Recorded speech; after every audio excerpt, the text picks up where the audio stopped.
नमस्कार, आपका स्वागत है आज के इस वीडियो में। आज के वीडियो में हम आपको 12वें भाव से जुड़ी कुछ बातें बताने वाले हैं और ये भी बताने वाले हैं कि 12वां भाव कैसे किसी को विदेश ले जाने में मददगार साबित हो सकता है। चलिए इस वीडियो की शुरुआत करते हैं। आप अगर अपनी पूरी कुंडली का विश्लेषण करवाना चाहते हैं तो हमारे हर वीडियो में आपको मेरा नंबर मिल जाएगा, आप कॉल कर सकते हैं। ज़िंदगी में कोई भी समस्या हो, घबराना नहीं है, हार नहीं माननी है। मैं आपका बड़ा भाई हूँ, चाहें तो आप मुझे अपना छोटा भाई मान लीजिए। अगर आप मुझसे उम्र में बड़े हैं तो आप मेरे बड़े भाई हैं। कोई भी समस्या हो, एक बार कॉल कर लीजिए, आपकी भरपूर सहायता करने की कोशिश की जाएगी। मेरे लाइव वीडियो में भी आइए, वहाँ आपको ज्योतिष की जानकारियाँ मिलेंगी। बहुत सारे लोगों की कुंडलियाँ देखता हूँ तो वहाँ आपको एक-एक चीज़ की एनालिसिस मिल जाएगी। तुरंत बहुत सारी कुंडलियों के बारे में इंसाइट मिल जाएगा। चलिए आज के वीडियो के सब्जेक्ट को स्टार्ट करते हैं। जैसा कि हम कह रहे थे कि कुंडली के 12वें भाव में एक शक्ति होती है और उस 12वें भाव से जिस घर का भी संबंध होता है उस भाव से संबंधित शक्तियों को 12वां घर खींच लेता है, यानी कि उसकी ऊर्जा को, उसकी शक्तियों को खींच लेता है, सक कर लेता है। जैसे कि ब्लैक होल सूर्य को खींच लेता है, प्लैनेट्स को खींच लेता है। उसको जो भी मैटर मिलता है उसको वो निगल जाता है, क्योंकि उसके चारों तरफ एक विराट विशाल हाहाकारी शून्य है। और ये शून्य साधारण शून्य नहीं है, यहाँ पे टाइम और स्पेस सब डिस्टॉर्टेड हो जाते हैं। तो ब्लैक होल की शक्ति के समान ही 12वें घर में एक शून्य है। लेकिन जैसा कि लोग कहते हैं कि हमारे अंत की पृष्ठभूमि वो नहीं है, वो हमारे ट्रांसफॉर्मेशन या पुनर्जन्म की पृष्ठभूमि है। क्योंकि आप जान रहे हैं फिजिक्स में कि ऊर्जा कभी भी नष्ट नहीं होती है, ऊर्जा का सिर्फ रूप बदलता है। तो आपके 12वें घर में जो ऊर्जा चली जाती है वो दरअसल में आपको विदेश ले जाना चाहती है।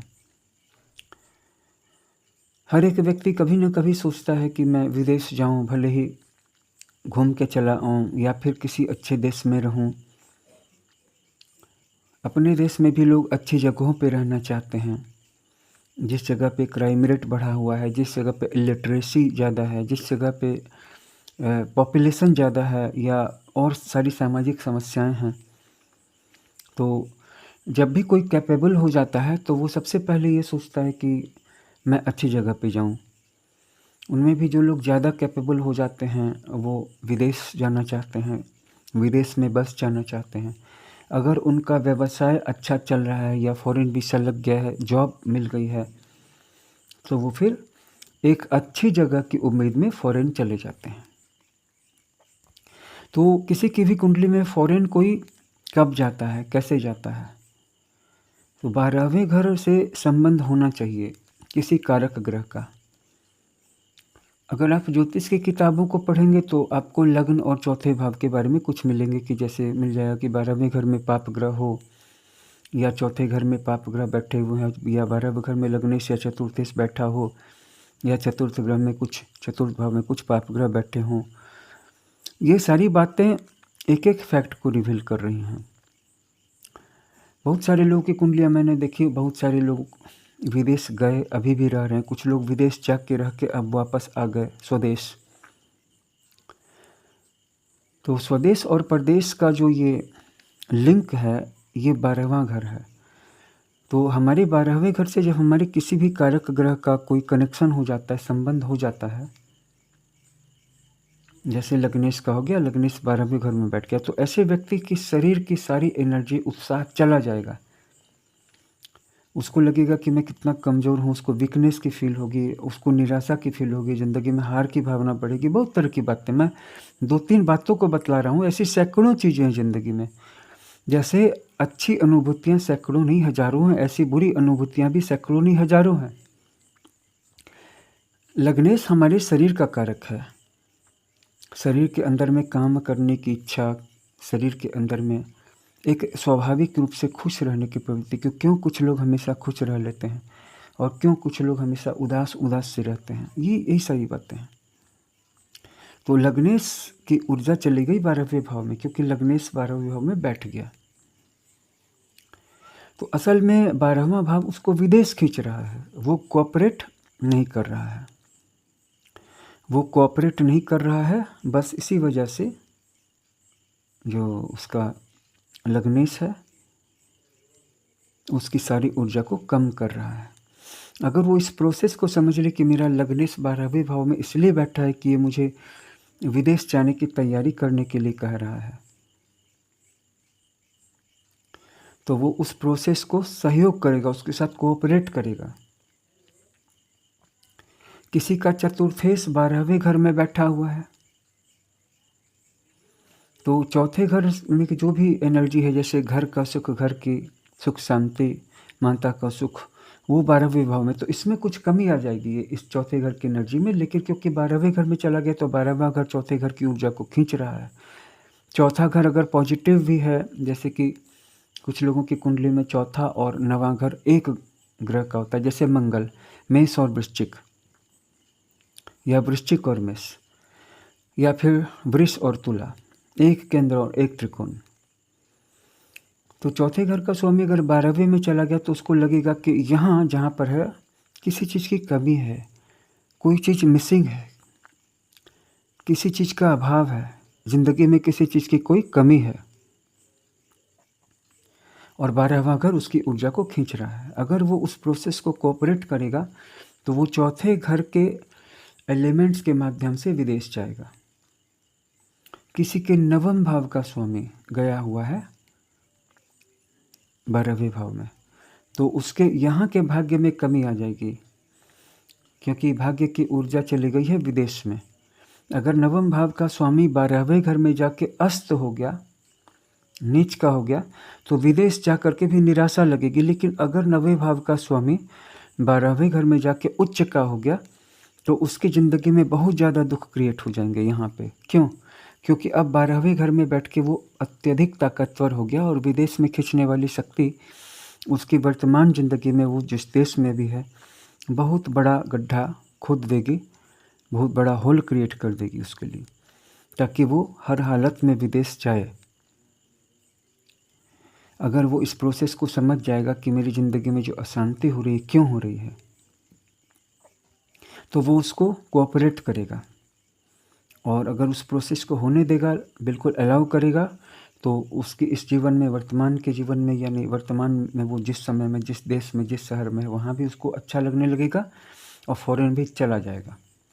किसी का पंचमेश 12वें स्थान में है, तो लोग कहते हैं कि पंचम भाव प्रेम का है, तो उसको प्रेम के क्षेत्र में बड़ा हार्ट ब्रेक होगा, बड़ा ब्रेकअप होगा, बड़ा लॉस होगा। पंचम भाव विद्या का भी है और कहीं न कहीं धन का भी है, तो हो सकता है इन्वेस्टमेंट में लॉस हो जाए, होगा, क्यों नहीं होगा, प्रेम में भी लॉस हो जाएगा। लेकिन लॉस होने के बाद वो जो उसकी एनर्जी थी, उसका टाइम था, उसकी मनी थी, वो कहाँ गया?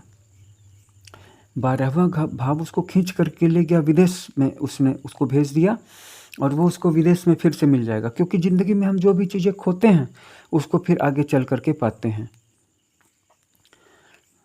इस महीने में आपकी इनकम कम हो गई है, इस महीने में आपके पास कोई नौकरी नहीं है, तो इस महीने में आपकी ज़िंदगी में एक बड़ा वॉइड क्रिएट हो गया है। लेकिन जो आपने खोया है, जो ऊर्जा खोई है, जो लेट डाउन, या जो आपने फील अनुभव किया डाउन वाला फील, ये चला गया है फ्यूचर में, वहाँ आपको मिल जाएगा। तो कुछ लोग रजिस्ट करते हैं दुख को। एक स्कूल है, वहाँ पे प्रिंसिपल ऑफिस में बैठा हुआ है, एक टीचर जाता है, उसके साथ वो अच्छे से बात करता है, और दूसरा टीचर जाता है तो उसकी एक्टिविटी को लेकर के वह उससे डांट करके बात करता है, अपमानित भाषा में बात करता है। तो जिसका अपमान होता है वो सोचता है कि ये प्रिंसिपल सर, उनकी तो बहुत इज्जत कर रहे, अच्छे से बात कर, मेरे साथ ही अपमानजनक भाषा का, लहजे का प्रयोग करते, मैं क्या करूँ, मैं क्या चला जाऊँ, मैं क्या ही कर लूँ, मैं नौकरी छोड़ दूँ, मैं वापस घर चला जाऊँ। ऐसा कुछ नहीं है।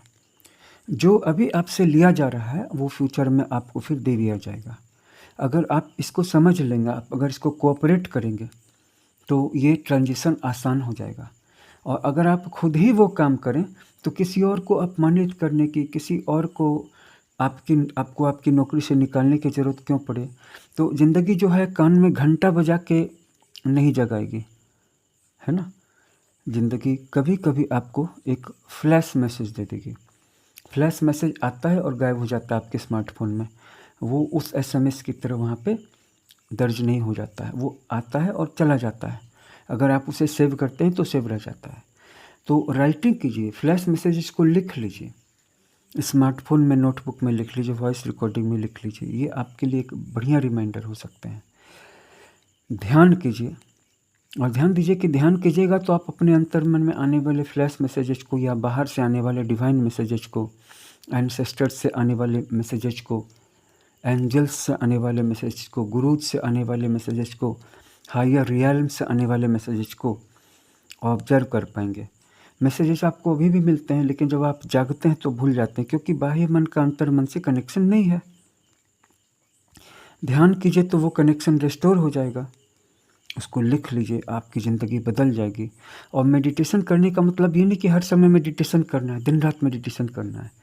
मेडिटेशन जितनी देर कीजिएगा उतनी देर श्रम भी कर लीजिएगा। फिजिकल एक्टिविटी जैसे स्पोर्ट्स है, घर का काम है, कोई चाहे तो खेती बाड़ी भी कर सकता है, कोई चाहे तो अपने घर में पोछा लगा सकता है, झाड़ू लगा सकता है, अपने घर का काम है, इसमें बुराई क्या है। लेकिन जितना ज़्यादा आप श्रम करेंगे उतना अच्छा आपका ध्यान लगेगा जब आप ध्यान करेंगे, और ध्यान करेंगे तो आप उन मैसेजेस को रिसीव कर पाएंगे। तो आज के वीडियो में हमने जाना कि 12वां भाव जो है दरअसल में अकारण वॉइड क्रिएट नहीं कर रहा है, वो सारी ऊर्जा को खींच के फॉरेन में हमें सेटल करना चाह रहा है। तो हमें करना क्या है, बस हमें कोऑपरेट करना है। अगले वीडियो में हम आपको ये बताएंगे कि आपकी कुंडली का छठा भाव आपको क्यों परेशान करता है और आप उसको किस तरह से कोऑपरेट करेंगे तो आपको बदले में वो क्या दे देगा। धन्यवाद।